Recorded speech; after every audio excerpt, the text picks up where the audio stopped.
उत्तराखंड की राजनीति में बाजपुर से नया विवाद उभर आया है। आज बाजपुर में भूमि बचाओ मुहिम के संयोजक जगतार सिंह बाजवा ने नेता प्रतिपक्ष यशपाल आर्य को निशाने पर रखते हुए 5 सूत्रीय खुला पत्र जारी किया।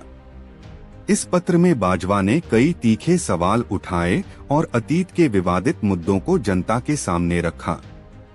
उन्होंने सवाल किया कि जब 2020 में बाजपुर क्षेत्र के 20 गांवों की 5,838 एकड़ भूमि से हजारों परिवारों को बेदखल किया गया, तब नेता प्रतिपक्ष चुप क्यों रहे।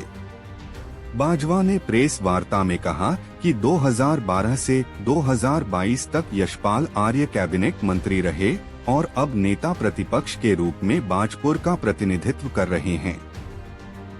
उन्होंने आरोप लगाया कि उस दौरान भूमि से जुड़े किसानों के अधिकारों को छीना गया और कई परिवार भूखमरी की कगार पर पहुंच गए। उन्होंने कहा कि उस समय न तो कोई सकारात्मक कदम उठाया गया और न ही जनता के पक्ष में विरोध हुआ। आज यह मामला फिर सामने आया है और बाजवा ने चेतावनी दी है कि इस खुलासे के बाद जनता से जुड़े मुद्दों पर राजनीति गरमाई रहेगी। जगतार सिंह बाजवा का कहना है कि अब समय आ गया है कि नेता प्रतिपक्ष जवाब दें कि जनता के अधिकारों के सवाल पर चुप्पी क्यों साधी गई। यह विवाद आगामी दिनों में बाजपुर और प्रदेश की राजनीति में नई बहस का केंद्र बन सकता है।